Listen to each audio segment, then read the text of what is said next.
আসসালামু আলাইকুম।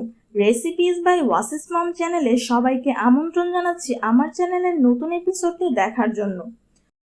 গরুর মাংস রান্না করা বাঙালি রাঁধুনিদের জন্য খুবই কমন একটি রান্না।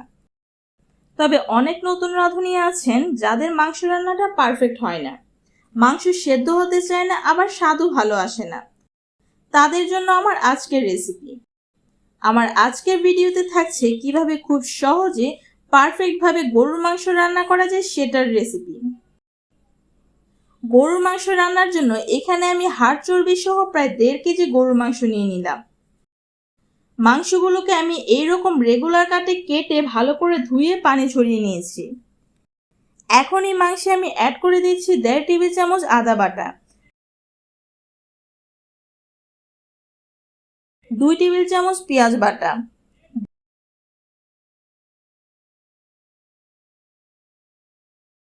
1.5 টেবিল চামচ রসুন বাটা,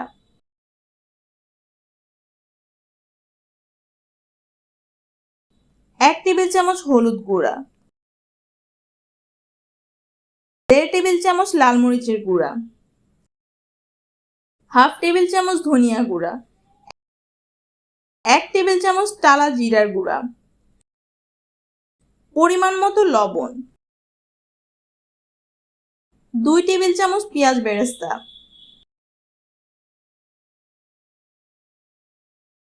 এবং সবশেষে অ্যাড করে দিচ্ছি 1.5 টেবিল চামচ হোয়াইট ভিনেগার। আর এই ভিনেগারটি ব্যবহারের ফলে মাংসটি খুব দ্রুত সফট হবে। তবে খুব বেশি পরিমাণ ভিনেগার ব্যবহার করতে যাবেন না। প্রতি 1 কেজি মাংসের জন্য 1 টেবিল চামচ ভিনেগার যথেষ্ট।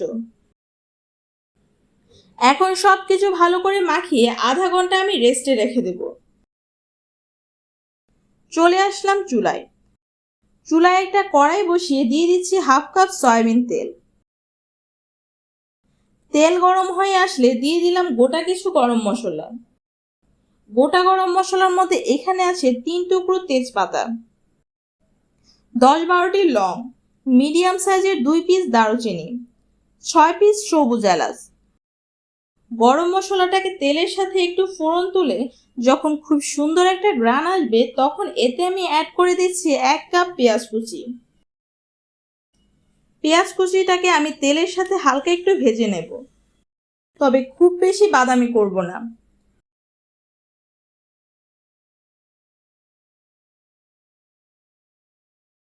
পেঁয়াজ যখন হালকা ব্রাউন কালার হয়ে আসবে তখন এতে দিয়ে দিব মেরিনেট করে রাখা সেই মাংস।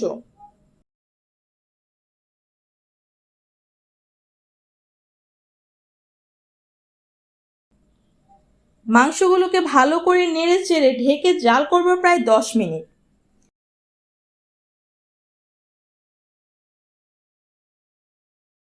দেখতেই পারছেন মাংস থেকে কিন্তু যথেষ্ট পরিমাণ পানি বের হয়েছে। এই পানি দিয়ে মাংসটাকে মিডিয়াম আঁচে আমি ভালো মতো কষাতে থাকব। মাংস যত ভালো মতো কষানো হবে মাংসের টেস্ট কিন্তু তত ভালো আসবে।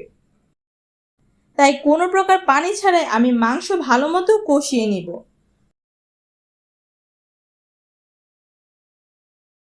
যখন মশলা কষে মাংসের গায়ে গায়ে চলে তেল ভেসে উঠবে তখন আমি মাংস সেদ্ধর জন্য অ্যাড করে দিয়েছি 3 কাপ গরম পানি।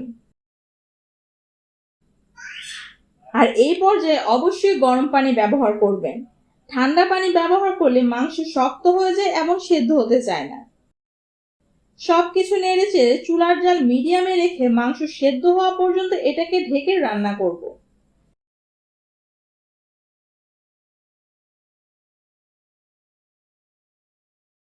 মাছে কয়েকবার এসে নেড়ে চেড়ে দিতে হবে, তা না হলে পুড়া লেগে যাওয়ার সম্ভাবনা থাকতে পারে। মাংস দ্রুত সেদ্ধর জন্য 2টা জিনিস অবশ্যই মাথায় রাখতে হবে: গরম পানি আর চুলার জাল।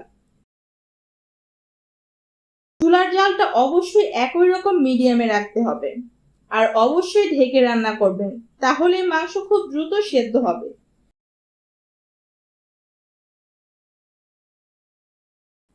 প্রায় 20 মিনিট রান্নার পর আমার মাংস পুরোপুরি সেদ্ধ হয়ে এসেছে। আমার ঝোলও একদম ঠিক আছে। যদি আপনারা আরো ঝোল কম চান সেক্ষেত্রে ঝোলটা আরো কিছুটা শুকিয়ে নেবেন। এখন চুলাটা অফ করে চলে যাব পরিবেশনে। তৈরি হয়ে গেল আমার খুবই সিম্পল মজার গরুর মাংস ভুনা। গরুর মাংস সেদ্ধ নিয়ে যাদের নানা রকম প্রশ্ন থাকে, আশা করি তাদের এই প্রশ্নগুলো আর থাকবে না। আমার টিপসগুলো ফলো করে গরুর মাংস রান্না করবেন, আপনাদের গরুর মাংস রান্নাটাও এখন থেকে পারফেক্ট হবে। ভিডিওটি কেমন লাগলো কমেন্ট করে আপনাদের মতামত অবশ্যই আমাকে জানাবেন। আবারও হাজির হব নতুন রেসিপি নিয়ে। আজ এখানেই বিদায় নিচ্ছি। আল্লাহ হাফেজ।